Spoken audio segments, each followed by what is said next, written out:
Hello everybody. So today we are going to start with the chapter laws of motion. So first of all we will discuss Newton first law, second law and ये chapter आपने class 9th में भी पढ़ा हुआ है. तो सबसे पहले हम लोग क्या करेंगे कि क्लास 9th में जो भी आपने बेसिक पढ़े हुए हैं उसको थोड़ा जो लॉज ऑफ मोशन है उसको थोड़ा एनिमेशन से समझा देता हूँ आपको मैं, ताकि आपको आइडिया है कि लॉ क्या है. और फिर हम लोग इसी एग्जाम्पल को जो आपको मैं इमेजिन करवाऊंगा, जो आपको एनिमेशन बताऊंगा, उसके हिसाब से आपको समझ में आएगा कि क्या है इनर्शिया ऑफ मोशन और एक्सटर्नल फोर्स क्या होता है किस तरीके से. ठीक है स्टूडेंट्स. सो देखो अभी यहाँ पे मैं एनिमेशन रखूंगा आपके सामने. Wait a minute.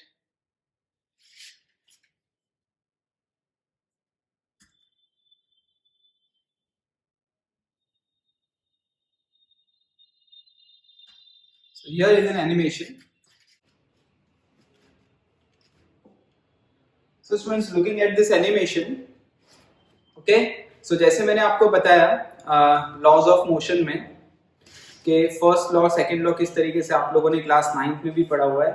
So first law is basically body at rest remains at rest, body in motion remain in motion unless and until the external force act on it. So जैसे आप यहाँ पे देखोगे this block is lying on a surface, ठीक है. So it is at rest, as block is at rest, so it remains at rest unless and until the external force act on it.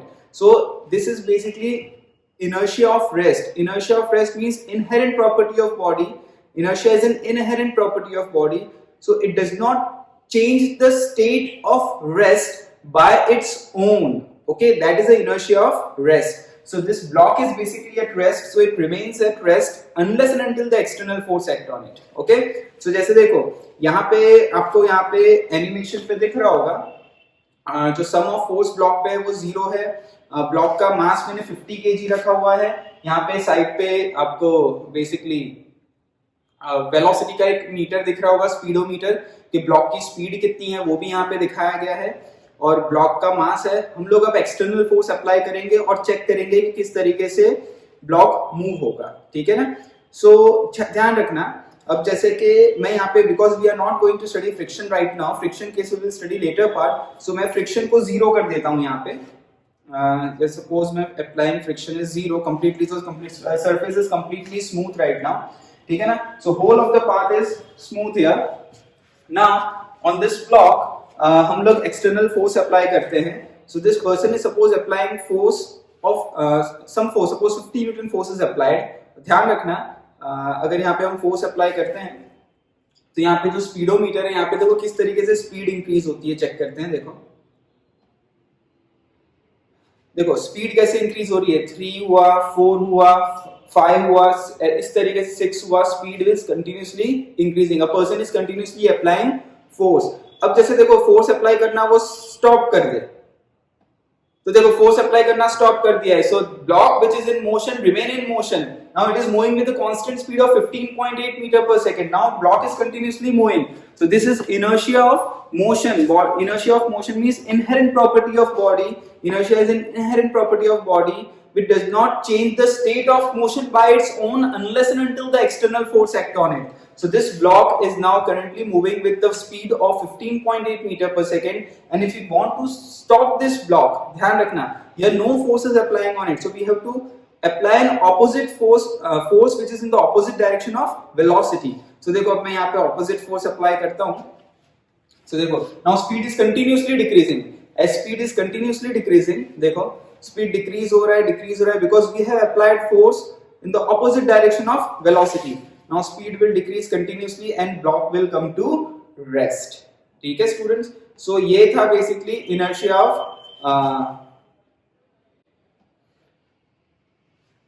Rest, inertia of motion, जो basically आप लोगों ने पहले भी पढ़ा हुआ है. सो होपफुली आपको ये पूरा एनिमेशन समझ में आया होगा. इसका सबसे इंपॉर्टेंट फंडा यही है कि body which is at rest remains at rest,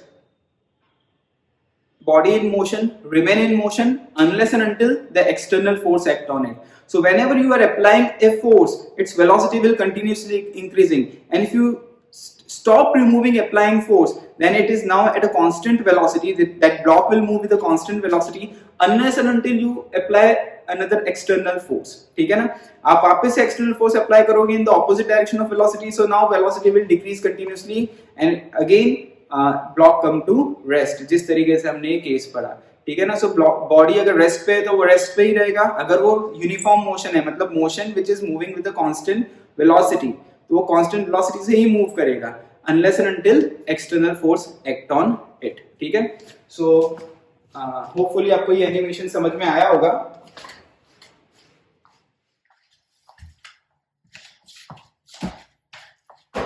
okay students, तो जैसे मैंने आपको एनिमेशन बताया अभी, क्योंकि ये इसीलिए बताया कि जैसे देखो न्यूटन का जो फर्स्ट लॉ है, सबसे पहले हम लोग फर्स्ट लॉ डिस्कस करते हैं. First law that body in motion या body at rest remains at rest and body in motion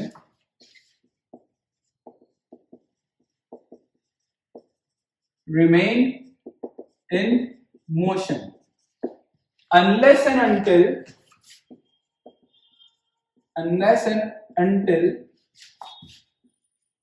unbalanced force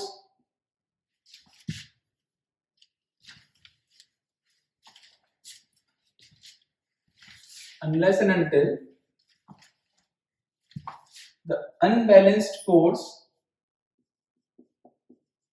act on it. Means body पे पहले से फोर्स तो लग ही रहा होगा कोई ना कोई, लेकिन उन सब वो बैलेंस्ड फोर्स होगा, इसलिए नेट फोर्स जीरो होगा. जैसे मैंने आपको बताया था, block is lying on a surface. So जैसे कोई ब्लॉक कहीं लाई कर रहा है तो it is at rest, remains at rest. Okay, body in motion, remain in motion. अब इसमें एक चीज ध्यान रखना, जैसे एक पर्सन ने देखा ब्लॉक को पुश किया तो वो मोशन में आया और वो कंटिन्यूसली पुश करे जा रहा था, तो उसको वो कांस्टेंट एक्सेलरेशन प्रोवाइड कर रहा था और वेलोसिटी इसीलिए इंक्रीज हो रही थी. जैसे उसने फोर्स देना बंद कर दिया तो body which was in motion remain in motion.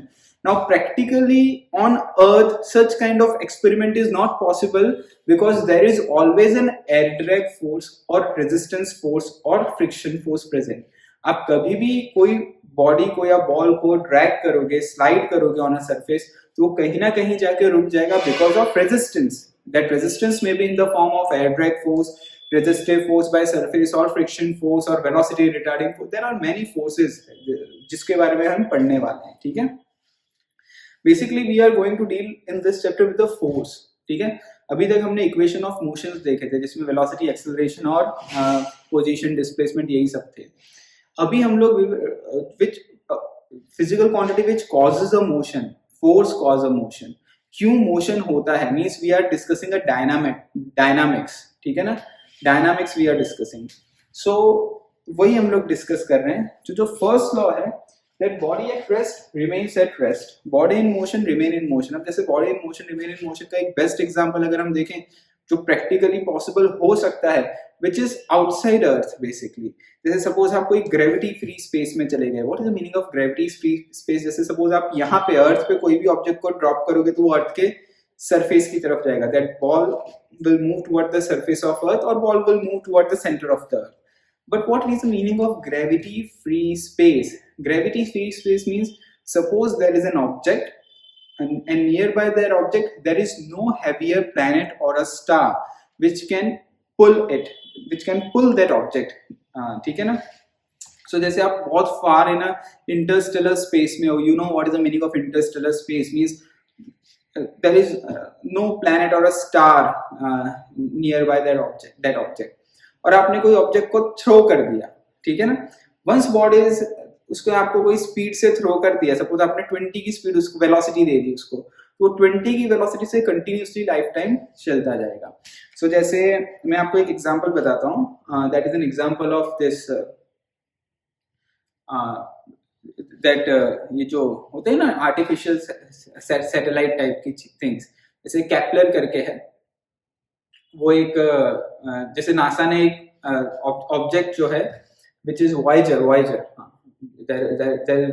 जो बेसिकली रिसर्च करते हैं प्लैनेट का एटमॉस्फेयर कैसा है, या अपन को इमेज भेजते हैं अर्थ पे. तो वॉयेजर को 1978 में नासा ने जस्ट इंटरस्टेलर स्पेस में थ्रो कर दिया था. सो हम लोग आगे पढ़ने वाले हैं ग्रेविटी में कि whenever you throw an object which is at the speed of 11.2 kilometer per second, it will never return on the surface of it will never return back to the earth. It will go into the space. So अभी वो currently approximately 18 kilometer per second से space में move हो रहा है, which is now currently out of our solar system. ठीक है ना. So that body is in motion, वो motion में ही है क्योंकि वो constant velocity से जा रहा है. उसके आजू बाजू कोई ऐसा प्लैनेट या स्टार नहीं है जो उसको पुल कर लेगा, because it is in a free space. So उसको चलाने के लिए हमको कोई फ्यूल की रिक्वायरमेंट नहीं है. Once it has been thrown in a space with some velocity, वो कैसे सब करते हैं that we will discuss in gravitation chapter. But once it is in motion it remain in a motion unless and until the unbalanced force act on it.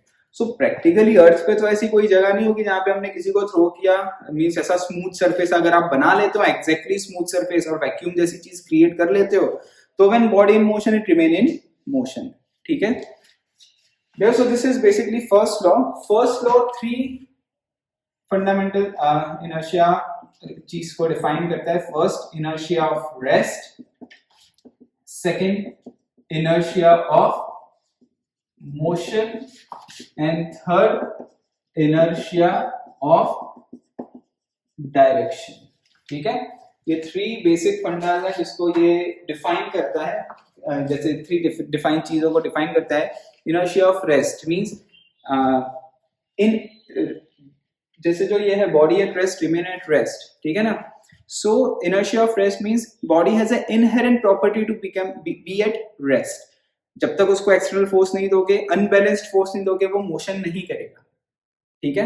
सो वो inertia of rest हुआ. Inertia of motion, अगर वो motion में है, कौन से motion में? Constant velocity के मोशन में, तो वो कांस्टेंट वेलोसिटी के मोशन में ही रहेगा. जब तक कांस्टेंट वेलोसिटी का मतलब होता है वेलोसिटी चेंज नहीं करनी, क्योंकि वेलोसिटी चेंज होगी तो एक्सेलरेशन हो जाएगा, एक्सेलरेशन आएगा तो फोर्स आ सकता है. ठीक है ना. सो inertia of motion means body is moving with a constant velocity. Clear? So it has an inherent property of a body that it does not change its velocity by its own. ठीक है ना. We have to apply some external force to change its velocity. ठीक है. And inertia of direction. कोई body है, उसका एक specific direction में जा रहा है तो उसी डायरेक्शन में जाएगा. डायरेक्शन चेंज करेंगे सो वेलोसिटी का direction, velocity is a vector quantity, direction change होगा दैट मींस एक्सेलरेशन आ जाएगा. सो ये 3 इनर्शिया ऑफ रेस्ट है, इनर्शिया ऑफ मोशन है और इनर्शिया ऑफ डायरेक्शन है. सो फर्स्ट लॉ इन तीनों चीजों को डिफाइन करता है. ठीक है. सो ये नोट डाउन कर लो फर्स्ट लॉ. ठीक है. You should remember the statement, theoretical है. Okay. Now we move to the second law.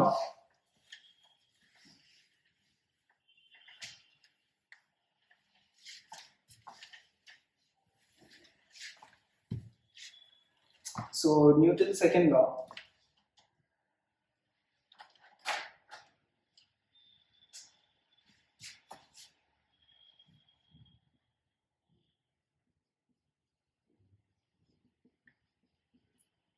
Second law of motion.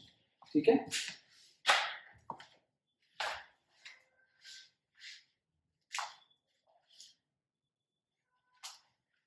Now what is the second law of motion? Newton's second law of motion, that rate of change of momentum is directly proportional to external force acting on body. That rate of change of momentum is directly proportional to external force act on a body. That means ध्यान रखना, Newton second law F equal to ma नहीं होता, वो एक special case होता है, पहली बात ध्यान रखना. सो जैसे देखो, सबसे पहले तो इसमें हम लोग मोमेंटम को समझते हैं. What is the physical quantity which is momentum? So basically momentum is a vector quantity. You know momentum is denoted by p and is a vector quantity. तो उसके ऊपर एक एरो बना देता हूं. This momentum is defined as mass into velocity, ठीक है। So इसका यूनिट क्या हो जाएगा, kg मीटर पर second. So this is basically momentum formula, that is mass into velocity. Any body which is in motion, it has some momentum. जैसे अभी मैंने आपको एनिमेशन बताया था, the block which was moving with suppose some constant velocity, so it has some momentum. Mass into velocity is momentum of block. फिर अगर उसको रोकना था तो we have to apply some external force. देखा था जैसे ब्लॉक एक constant speed से velocity से move हो रही थी, तो हमने एक force apply किया, person has applied a force so that block will come to rest. So अगर आपने force apply किया तो आपने उसका momentum change किया, ओके, वेलोसिटी चेंज हुई, दैट मींस मोमेंटम चेंज हुआ। अगर मोमेंटम चेंज होता है तो फिजिकल क्वांटिटी फोर्स इंट्रोड्यूस होता है, ठीक है, ध्यान रखना। whenever the momentum change is directly proportional to external force acting on a body, so any body which is in motion have an momentum, उसके पास मोमेंटम है। मान लो बॉडी रेस्ट पे है, जैसे ये ब्लॉक रेस्ट पे है, ये पेन रेस्ट पे है, सो इसका मोमेंटम 0 है। अगर मैं इसको फोर्स अप्लाई करूंगा तो ये मोशन में आ जाएगा, ठीक है ना। तो मैं फोर्स अप्लाई कर रहा हूं तो ये मोशन में आ रहा है, मतलब 0 से वेलोसिटी इंक्रीज हो रही है। अगर वेलोसिटी चेंज हो रही है तो मोमेंटम चेंज हो रहा है, मोमेंटम चेंज हो रहा है मतलब फोर्स अप्लाई हुआ, एक्सटर्नली कहीं ना कहीं से फोर्स आया, that is the meaning of momentum change, ठीक है। अब वही देखते हैं। सो यहाँ पे क्या है, rate of change of momentum, ध्यान रखना, इसको हम ऐसा लिखते हैं, rate of change of momentum according to this is change in momentum, so rate of change is delta p by delta t। Next point, momentum को डिफाइन किया, second law को डिफाइन करते हैं, rate of change of momentum is directly proportional to external force which is acting on the body. So this is your second law, this is your second law of motion. That means you can write down this as f external को f लिख देता हूं, which is k delta p by delta t। Experimentally this value of k is 1, so f comes out to be, this is a proportionality constant, in this case value of k is always 1, okay, so f can be written as delta p by delta t। so this is your formula from second law, that force is defined as rate of change of momentum। clear students? आप इसको ऐसे भी लिख सकते हो, देखो कैसे, मैं नेक्स्ट पॉइंट लिखता हूं इसमें सेकेंड लॉ में, that f is equal to rate of change of momentum is directly proportional, में डेल्टा की जगह पे ऐसा भी लिख सकता हूं, dp by dt, okay, so I can write down this f as equal to dp by dt। so you know that, ठीक है ना, ये फॉर्मूला बन जाती है, ओके। अब यहाँ पे ध्यान रखना, एक और फॉर्मूला भी में बन सकती है, what is change in momentum, तो change in momentum is f into delta t, ये भी चेंज इन मोमेंटम की फॉर्मूला बन जाती है, ठीक है। यहाँ पे मैं इसको ऐसा भी लिख सकता हूं, this dp is equal to f dt, okay, and this small change in momentum is all known as impulse also, this is also known as impulse, ठीक है, इसको impulse भी कहते हैं, मोमेंटम को impulse नहीं कहते, चेंज इन मोमेंटम को impulse कहते हैं, तो इसको भी आप impulse कह सकते हो, ऐसा, इसको भी आप क्या कह सकते हो, impulse। तो impulse को ऐसा ही बोलते हैं when force is applied for a very short interval of time, f dt, ठीक है, it is an impulse, clear. So यानी जैसे मैं इसको ऐसा लिख दूं, देखो चेंज लिखा है मैंने, ये मतलब ये इंपल्स को ऐसा लिख सकते हैं, यहाँ पे मैं लिखता हूं, देखो ध्यान रखना, इंटीग्रेट बोथ साइड करूंगा, so integration of this dp is equal to integration of f dt, this is known as impulse, okay students.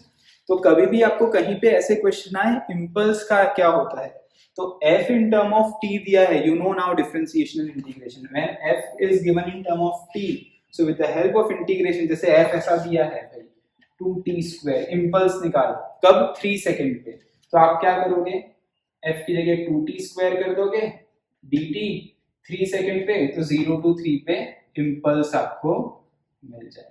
Now you know how to calculate this, आपको ये आता है कैसे कैलकुलेट करना है, ठीक है स्टूडेंट्स।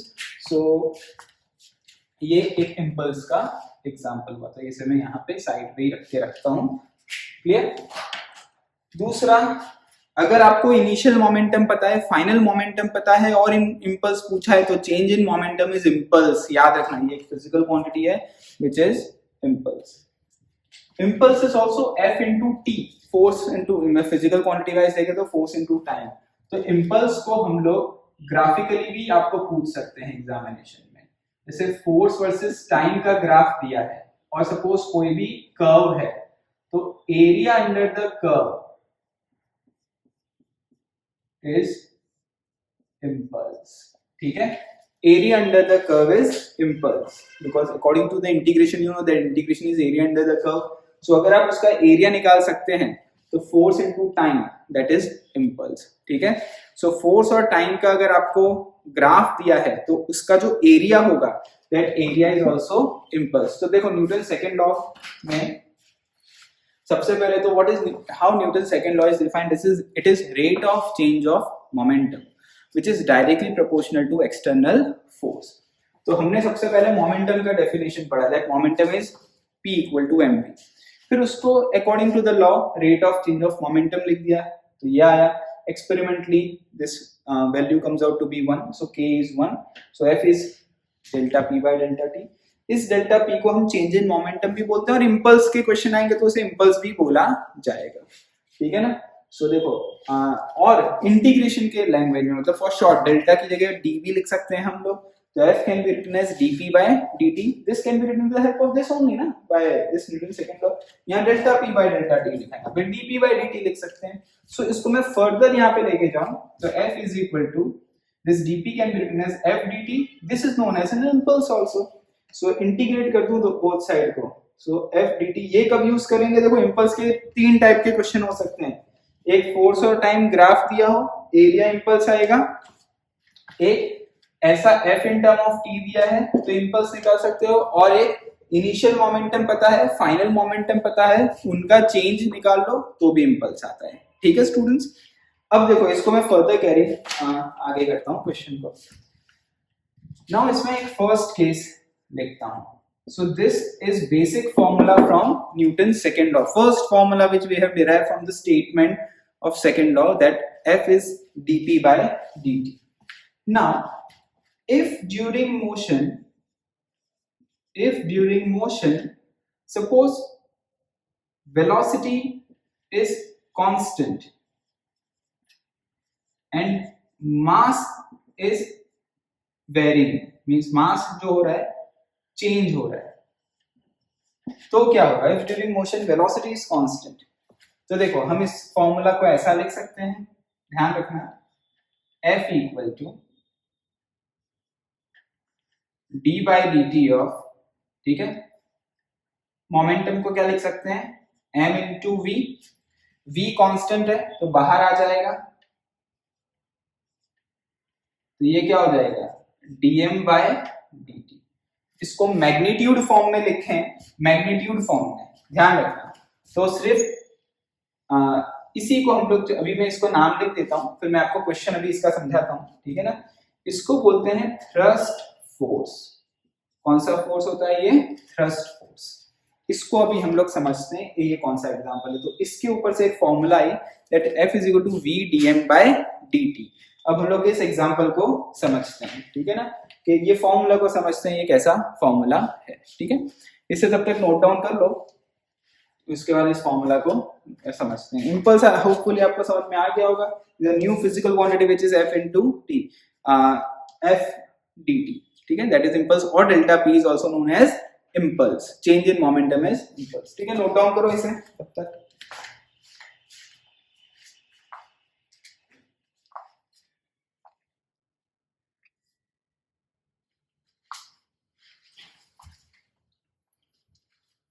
ओके स्टूडेंट्स, तो इतना लिख लिया होगा आपने, ठीक है, वीडियो पॉज करके लिख लेना, अभी मैं आगे समझाता हूं। तो हम लोग f equal to dp by dt को समझ रहे थे, ध्यान देना।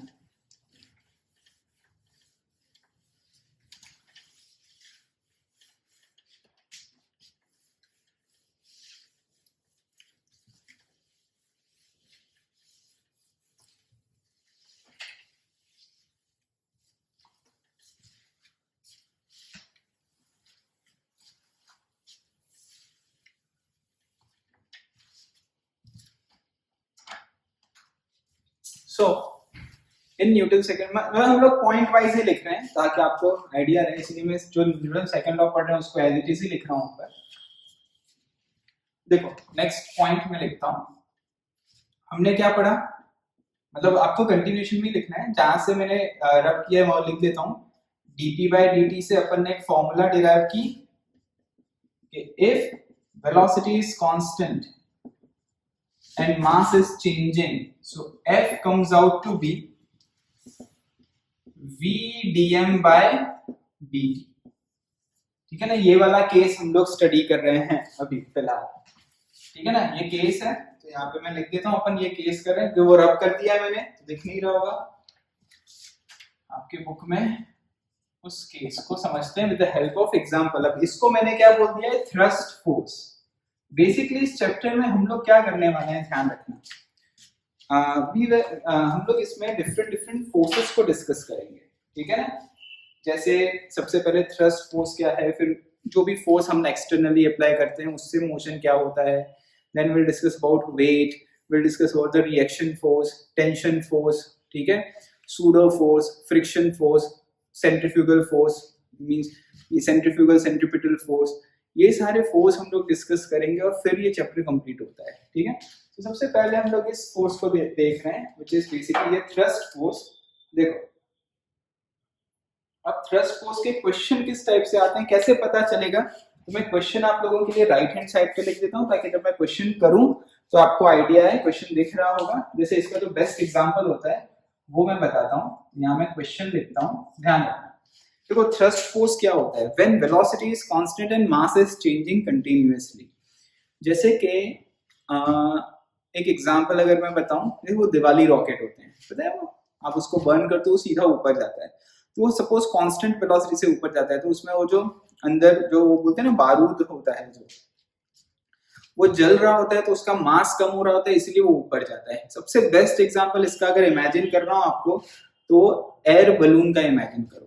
जैसे आप घर में बलून लेके आते हो, उसमें आप एयर ब्लो करो और बलून को आपने बोलते हैं ना वो फुला दिया बलून को। अब क्या करो, जहां से आपने वो उसका जो एंड पॉइंट होता है जहां पे हम उसमें गांठ बांधते हैं, ठीक है ना, जहां से अपन उसे फिक्स करते हैं, नोजल भी बोल सकते हैं उसे आप, उसे जहां से एयर फिल करते हैं, उसको आपने होल्ड करके रखा है, ठीक है, बलून को। अब जैसे आप बलून को छोड़ते हो, ओपन करते हो, बलून विल फ्लाई इन है, मतलब उसके अंदर से मास कंटिन्यूसली क्या हो रहा है, कम होते जा रहा है, और वो कांस्टेंट वेलोसिटी से मूव करेगा।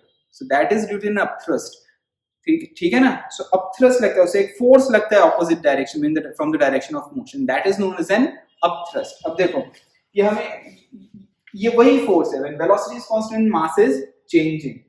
So you know what is the unit of force? Unit of force is Newton. So इस लेवल पे तो न्यूटन पता ही होगा आपको कि what is the unit of force, basically Newton in any case. So इसके ऊपर क्वेश्चन किस टाइप के आते हैं, बहुत बार कंपटीटिव एग्जाम में पूछे भी गए हैं, तो मैं लिख लेता हूँ। जैसे यही एग्जांपल लिखता हूँ, Diwali rocket, suppose Diwali rocket is ejecting 0.05 kg of gases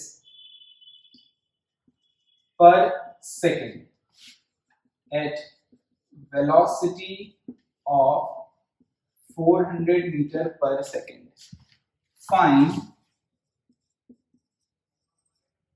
thrust force. So हमको कैसे पता चले एग्जाम में, ये क्वेश्चन है। देखो सबसे important, ejecting 0.05 kg per second, kg per second, mass upon time, unit and measurement, unit dimension, simple, मतलब पता क्लिक हो जाना चाहिए हमको, ये वाली फॉर्मूला यूज करनी है। तो इसका सॉल्यूशन कैसे होगा, यहाँ मैं सॉल्यूशन लिखता हूँ, क्वेश्चन में आपको लिखना है मैग्नीट्यूड वाइज लिखना है, v dm by dt। This force will act always in the opposite direction, velocity जिस डायरेक्शन में, गैस जिस डायरेक्शन से बाहर आती है, जैसे बलून है तो बलून में गैस, जैसे ये बलून है सपोज, ठीक है ना, सो बलून में इधर से गैस बाहर आ रही है, तो गैस का इजेक्शन यहाँ पे होगा, तो बलून वहां इसीलिए ऊपर जाएगा, ठीक है। That is an upthrust, that force which is acting due to as mass reduces is known as a thrust force, ठीक है। तो वो थ्रस्ट फोर्स उसको ऊपर लेके जा रहा होगा बलून को, ठीक है। सेम है, दिवाली रॉकेट को भी ऊपर थ्रस्ट फोर्स लेके जा रहा होगा। ठीक है ना, वेलोसिटी उस डायरेक्शन में होगी, फोर्स उस लेकिन जो गैस होगी वो नीचे के डायरेक्शन में बाहर आ रही होगी, ठीक है। सो देखो F is equal to v d m by d t, clear. ये फर्स्ट एग्जांपल देखते हैं, सिंपल थ्रस्ट फोर्स कैलकुलेट करना है। V आपको दिया है, कितना है V आपको 400 गिवन है, ठीक है। dm बाई dt, मास कैसे चेंज हो रहा है 0.05 kg पर सेकंड मतलब 1, तो dm बाई dt आपको दिया होगा, आपका आंसर आ गया 20 न्यूटन। तो इस टाइप के क्वेश्चन होते हैं, देखो 1 2 3, out of this 1 2 3 physical quantity, दो चीज आपको गिवन होगी, एक पूछी होगी, ऐसे टाइप के क्वेश्चन में, ठीक है ना। ध्यान रखना F इक्वल टू ma नहीं कर रहे हैं, फोर्स है but that force in which body is moving with a constant velocity but mass is continuously changing, so that type of force due to when mass changes, that type of force which is produces basically a thrust force, ठीक है। इसको note down करो, फिर आगे एक और अच्छा example बताता हूँ। अभी इसके बाद जो एग्जांपल बताऊंगा वो आगे की क्लास में आएगा, मतलब फ्लूइड मैकेनिक्स का एग्जांपल है, बट यहाँ लिखा के रखता हूँ ताकि जब मैं वहां पढ़ाऊं तो बोलूं कि मैंने वहां पे हमने ये बेसिक फॉर्मूला कहाँ पढ़ी थी, ताकि आपको क्लिक उस समय हो आपको, ठीक है। नोट डाउन कर लो इसको तब तक।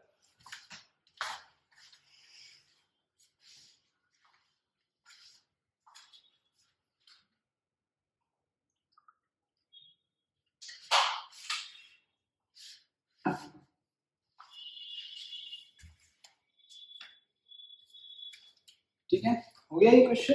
अब देखो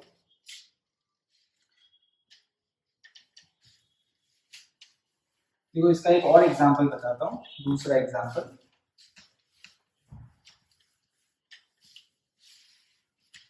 जैसे इसको तो आप घर पे भी, मैं तो वो बलून वाला केस भी, सारे जो एग्जांपल है आप ट्राई कर सकते हो। दिवाली रॉकेट भी आपको पता ही, बर्न करते हो तो जैसे वो ऊपर जाता है, ऊपर जाने वाली वेलोसिटी कांस्टेंट होगी, फोर्स ऊपर लग रहा होगा, तो बारूद जो होगा वो नीचे की तरफ बर्न हो रहा होगा, ठीक है ना, नीचे आ रहा होगा वो बारूद जो बर्न होता है। तो इवन जो गैस जो बलून में से निकलता है, एयर, वो इधर निकलता है तो बलून उधर जाएगा, ठीक है, clear. So that force which drag balloon in that direction is known as an thrust force, उसको थ्रस्ट फोर्स कहते हैं। अब देखो मैं एक एग्जांपल कराता हूं, ये भी एग्जाम क्वेश्चन है, ठीक है ना। इसका मैं फंडा बता देता हूं आपको किस टाइप से है, ये भी हम आगे पढ़ेंगे। सपोज एक कंटेनर है, ठीक है, कंटेनर है,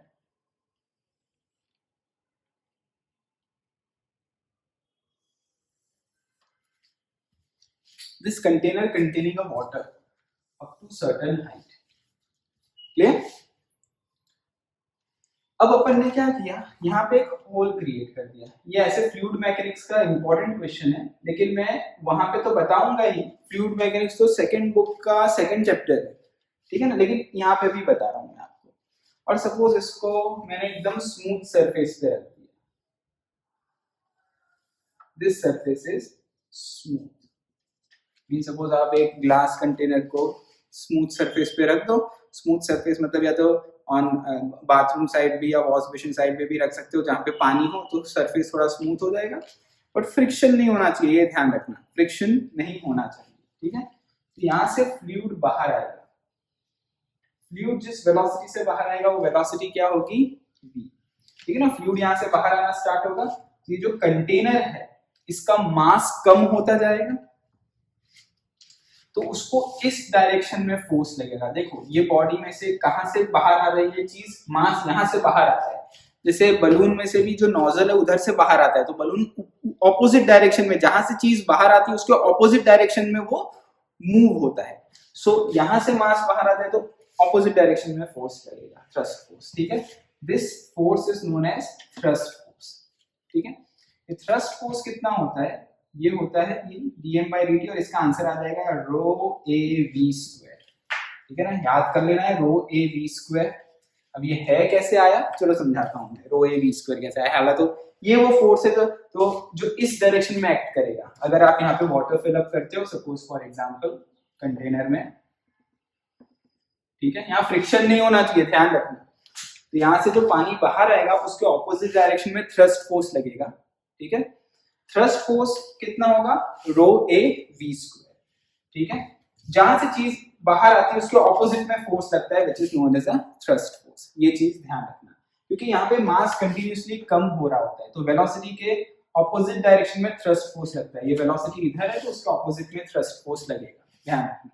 तो डीएम बाई dt ये नेगेटिव हो जाएगा ना, मास कम होता जा रहा है तो नेगेटिव हो जाएगा dm by dt, final mass is less than the initial mass.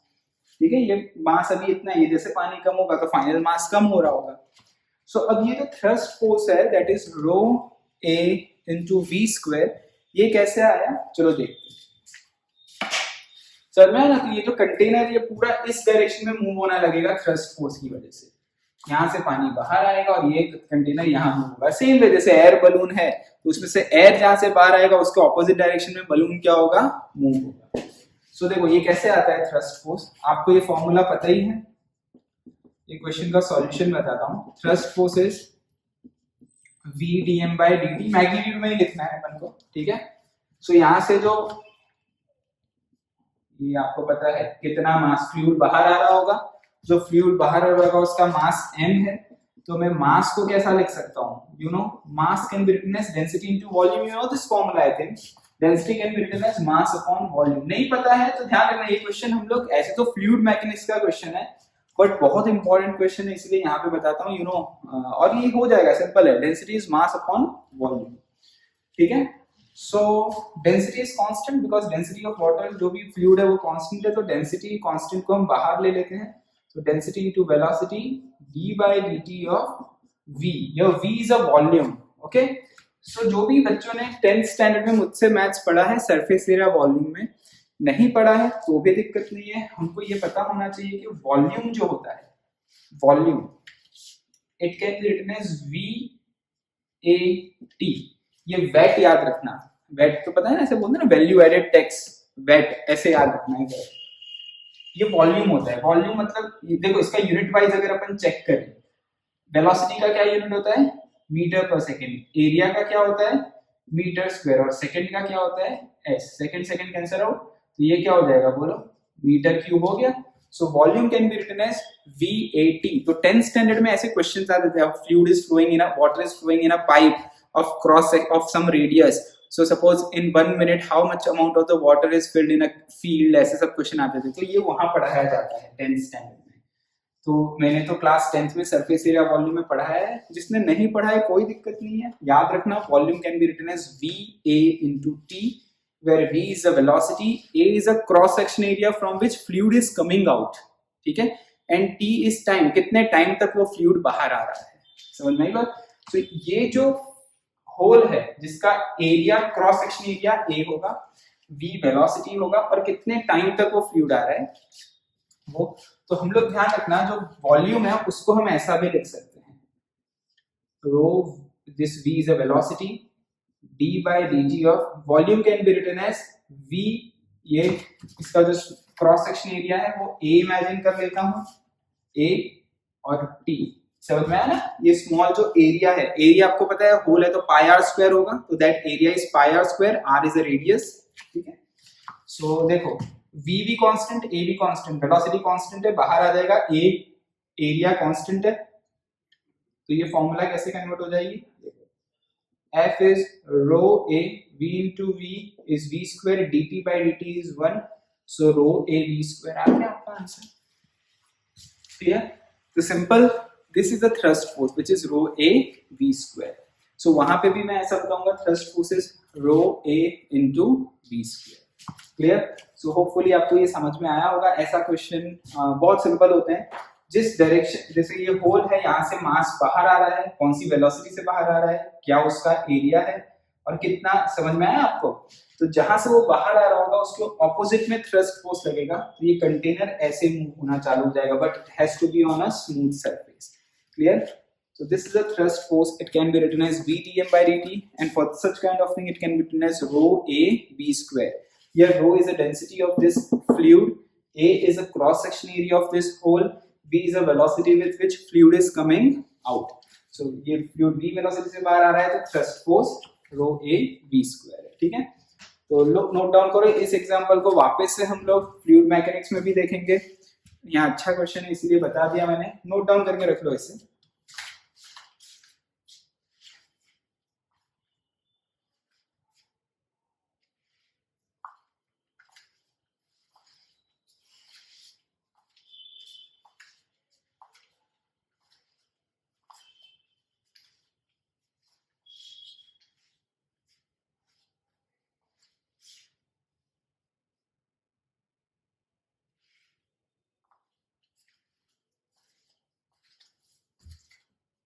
Now ठीक है, सो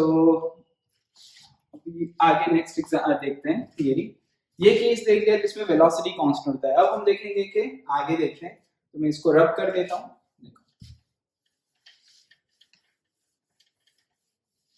अब सेकंड केस देखते हैं, ठीक है ना, न्यूटन लॉ में, न्यूटन सेकंड लॉ में सेकंड केस देखते हैं।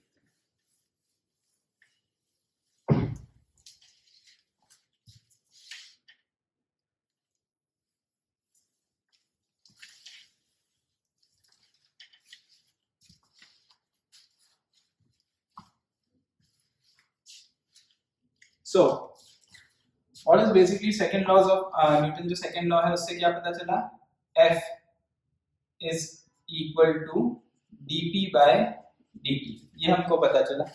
ठीक है, इसमें हमने एक केस देखा, if during motion velocity remain same. अब हम देखते हैं next, if during motion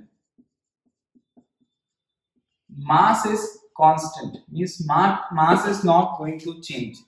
So मैं इस फॉर्मूला को कैसे लिख सकता हूँ, F equal to d by dt of mass into velocity.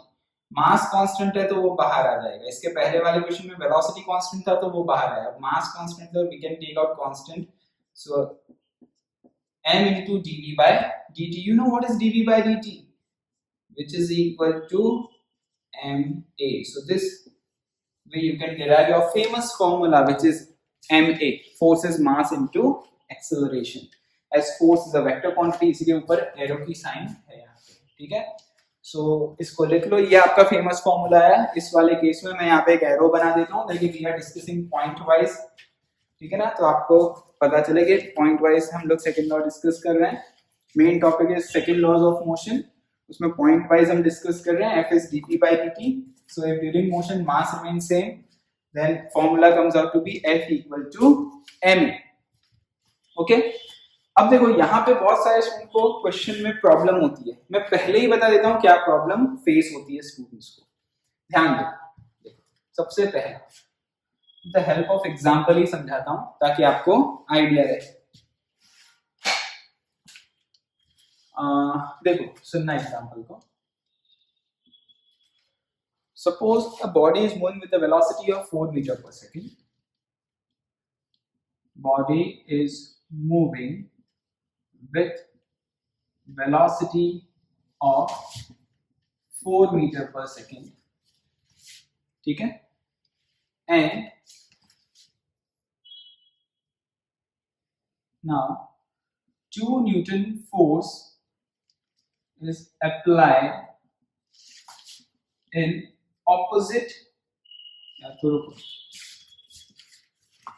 applied in, सुनना ध्यान से, applied in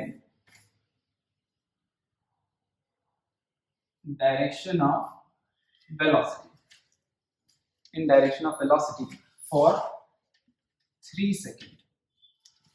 Find final velocity, find final velocity, ठीक है। अभी मैं क्या करता हूं, इस क्वेश्चन को 3 पार्ट में डिस्कस करता हूं, 3 पार्ट्स में, सुनना ध्यान से, तो आप भी उसी तरीके से लिखना। पहला पार्ट ध्यान रखना, body is moving with a velocity of 4 meter per second, now 2 Newton force is applied in the direction of velocity, ये पहला पार्ट है, in the direction of velocity। That means this body is moving in this direction, suppose this is a body which is moving with the velocity of 4 meter per second, ठीक है, with the initial velocity of 4 meter per second, and 2 Newton force is applied, and the force is applied in the same direction. So if you apply a force in same direction, then velocity is going to increase, you know that।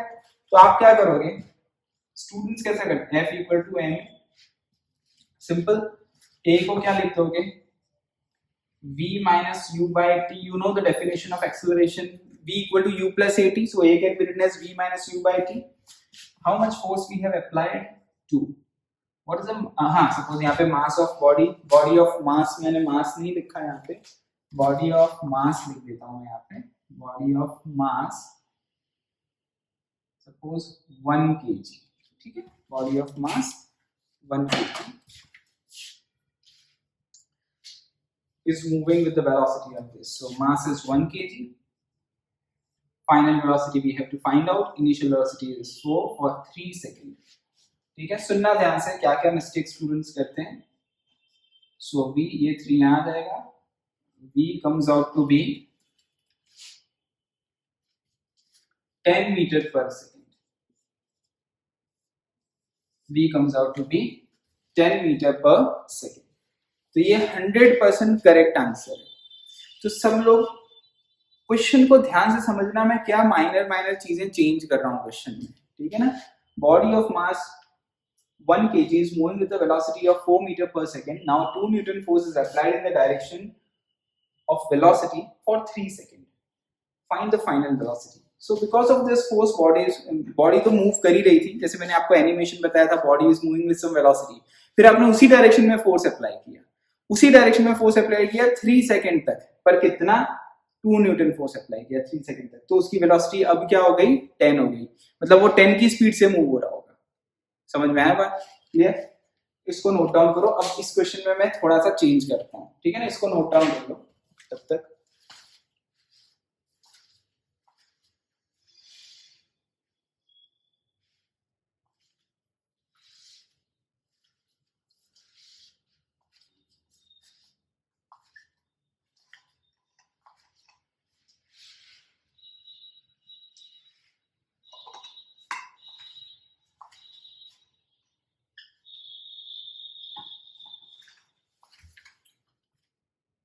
ठीक है.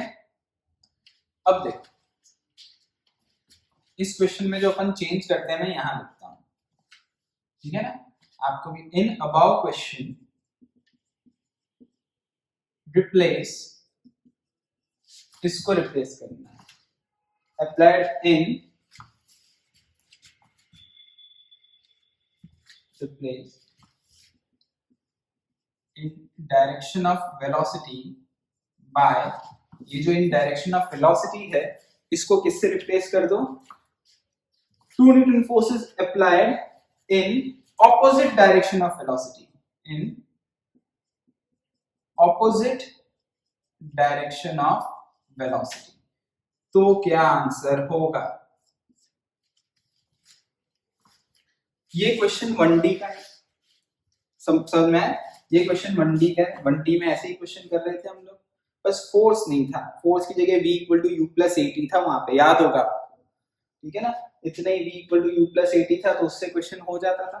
ठीक है. हम लोग अब यहाँ पे क्या कर रहे हैं? अबाउ क्वेश्चन रिप्लेस, इसको रिप्लेस किया अपन ने, इसको इन डायरेक्शन ऑफ वेलोसिटी को किससे रिप्लेस किया? अपन ने इससे रिप्लेस किया in opposite direction of velocity. In direction of velocity को ऑपोजिट, बस यहाँ पे एक ऑपोजिट ऐड कर दिया अपन ने और कुछ नहीं किया. यहाँ पे एक ऑपोजिट ऐड कर दिया. समझ में आई बात आपको? तो वो ऐसे लिख देना है, या तो आप पूरा क्वेश्चन भी लिख सकते हो. तो क्या आंसर आएगा? चलो चेक करते हैं क्या चेंज हो जाएगा इसमें. वेलोसिटी इज 4 मीटर पर सेकेंड. अब लेकिन ऑपोजिट फोर्स अप्लाई कर रहे हैं, मतलब रोकने की कोशिश कर रहे हैं, ऑपोजिट डायरेक्शन में फोर्स अप्लाई कर रहे हैं. सेम फॉर्मूला लिखूंगा मैं, बट ऑपोजिट डायरेक्शन है तो वेलोसिटी वेक्टर वाइज फोर्स इस डायरेक्शन में है तो माइनस लिखूंगा 1D में. ठीक है. मास कितना है? 1, v माइनस 4 बाय 3 बराबर. तो कितना आंसर आ जाएगा? v equal to -6 plus 4 is -2 metre पर सेकेंड. इस वाले केस में अगर आप उसी डायरेक्शन में फोर्स अप्लाई करते तो वो जो ब्लॉक है वो उसी डायरेक्शन में 10 मीटर पर सेकेंड से मूव करता. इसमें क्या हुआ? ब्लॉक मूव कर रहा था 4 मीटर पर सेकेंड से, फिर यहां से फोर्स अप्लाई करके छोड़ दिया, 3 सेकेंड तक फोर्स अप्लाई करके छोड़ दिया. तो अब वो ब्लॉक -2 मतलब इस डायरेक्शन में 2 मीटर पर सेकेंड से मूव कर रहा है. पहले इधर 4 मीटर पर सेकेंड से मूव कर रहा था, फिर आपने फोर्स अप्लाई किया, 3 सेकेंड तक छोड़ दिया तो इधर मूव करने लगा. समझ में आई बात आपको? ये क्वेश्चन समझ में आ गया होगा आपको. ये भी देखोगे तो 1D है क्योंकि एक ही डायरेक्शन में मोशन कर रहा है. ठीक है ना. इसको भी लिखो, नोट डाउन करो.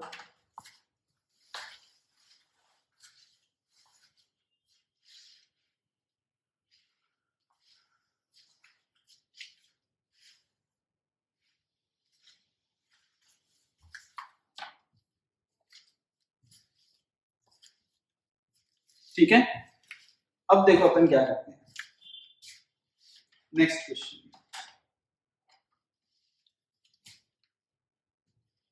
इन नेक्स्ट क्वेश्चन यहाँ पे लिखना है, ये रब कर देता हूं मैं, वीडियो पॉज करके रब कर देना, सॉरी वीडियो पॉज करके लिख लो, मैं रब कर रहा हूं इसे, ठीक है।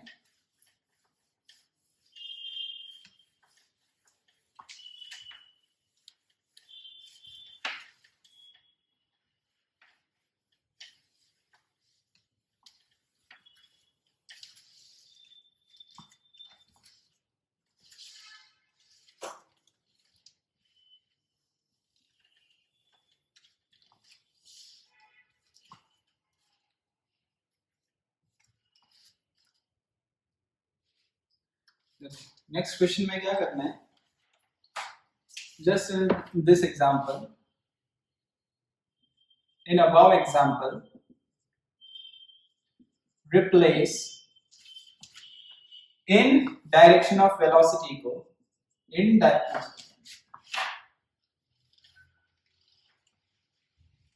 replace in direction of velocity by मतलब इसको perpendicular to the direction of velocity, perpendicular to direction of velocity।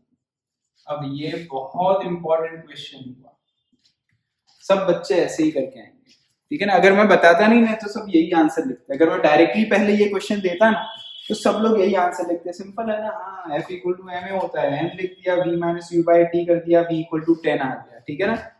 लेकिन ये क्वेश्चन देखो कैसे होगा, बॉडी यहाँ पे इमेजिन करो ऐसे मूव कर रही है, तो वेलोसिटी कितनी है आपकी 4, फोर्स परपेंडिकुलर अप्लाई किया इस बॉडी को जो है फोर्स परपेंडिकुलर अप्लाई किया, कितना अप्लाई किया, सेम क्वेश्चन 2 न्यूटन, सब ऐसे ही लिख के आएंगे। अब ये देखो 2D का क्वेश्चन हो गया, question is now of 2D, तो क्या करोगे, तो देखो ऐसे क्वेश्चन को ध्यान रखना, वेलोसिटी क्या है 4i कैप लिख दो, फोर्स क्या है 2j कैप लिख दो।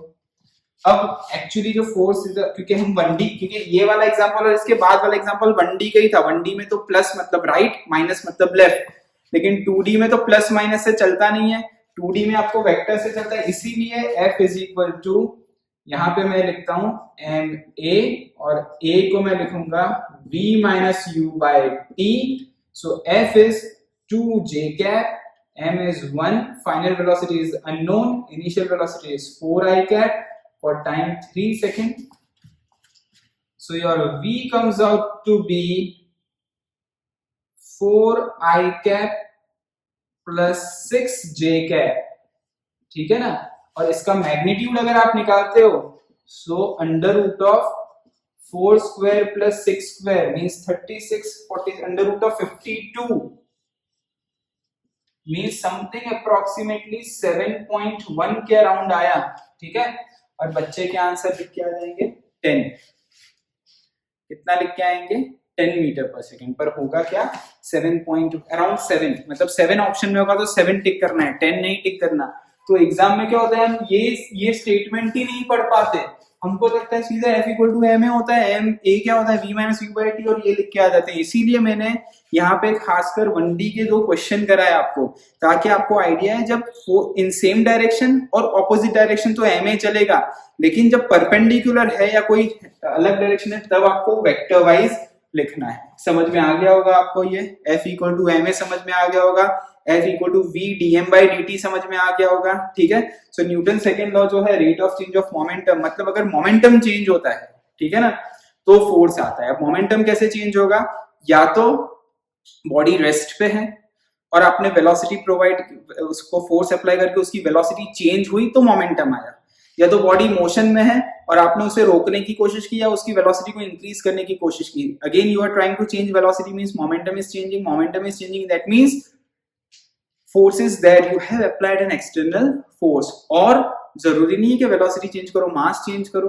तो मास चेंज करोगे तभी भी फोर्स प्रोड्यूस होता है, उस फोर्स को क्या बोलते हैं? Thrust force. और वो थ्रस्ट फोर्स कितना होता है? V dm by dt।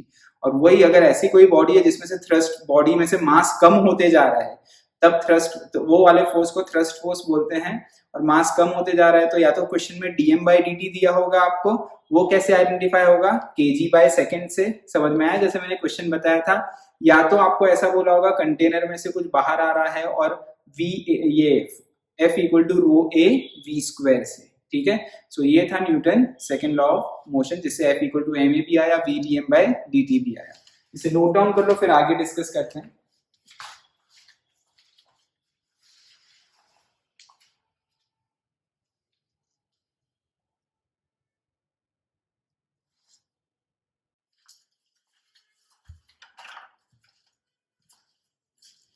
Now we'll discuss third law of motion.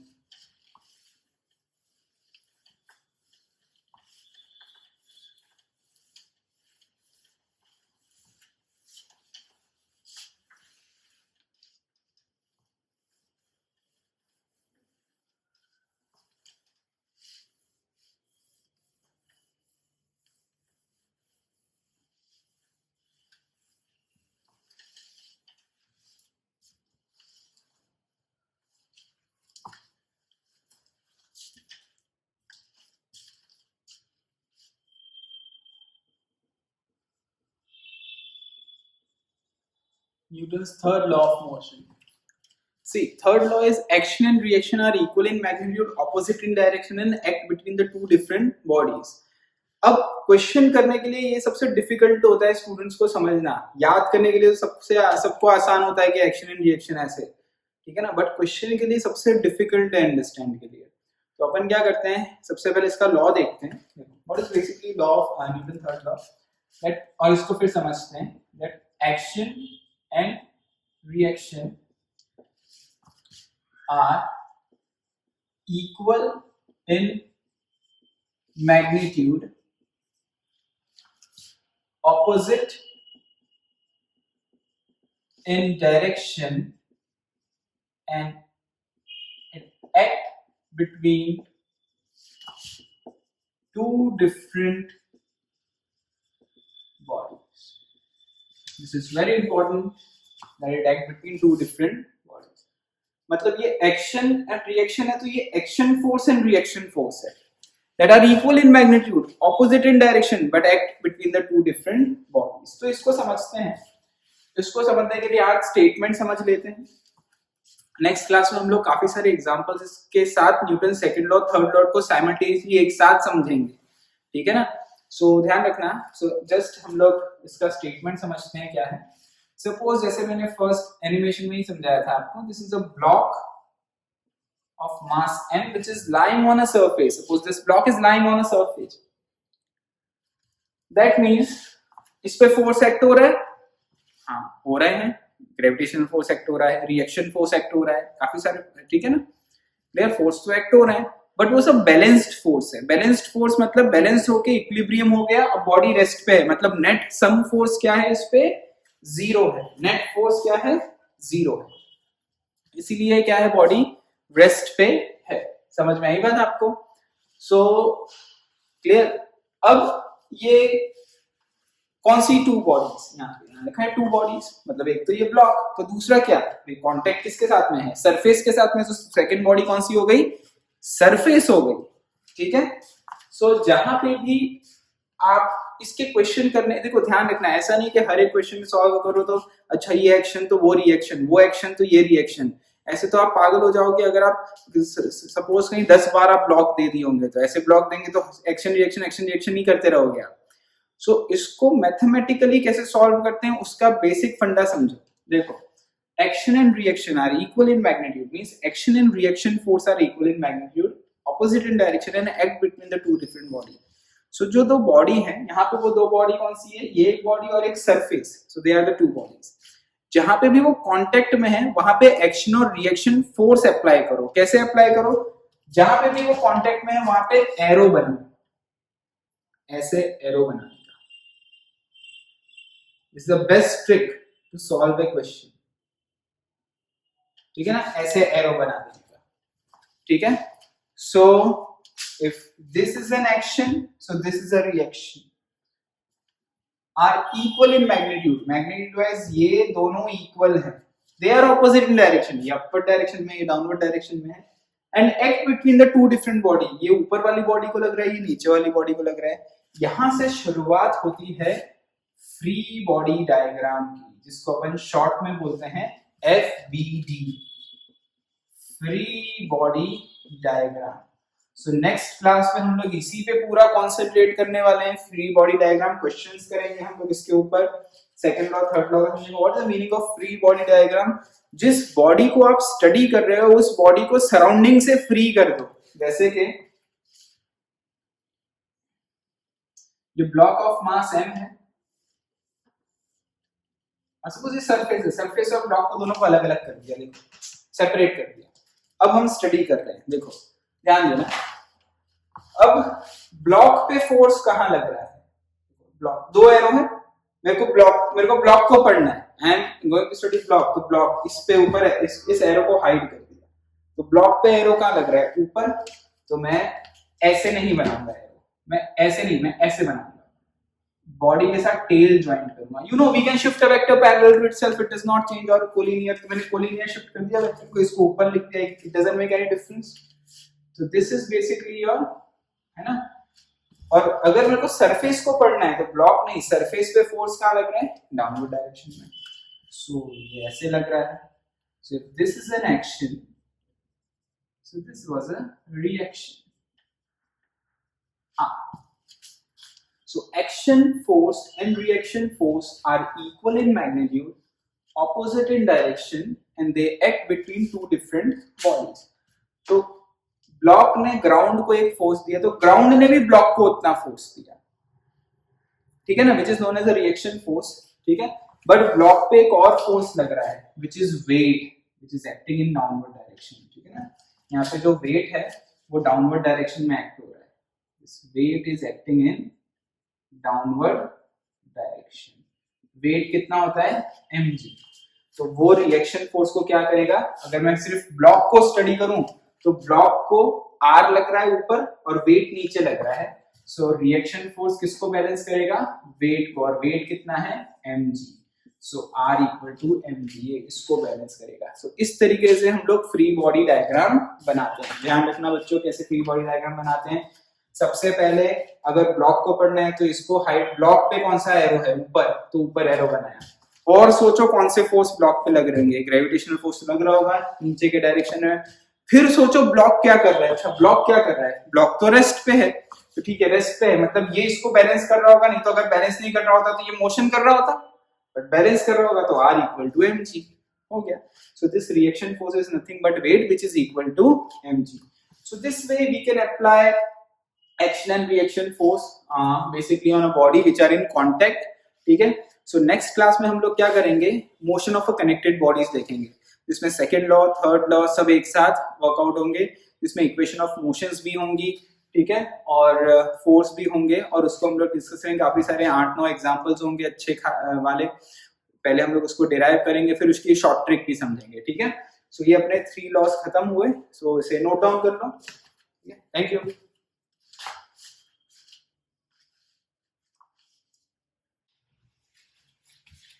अच्छा स्टूडेंट्स, एक और चीज, अभी आप लोग को इसकी शीट के क्वेश्चंस अभी नहीं करने हैं, ठीक है ना।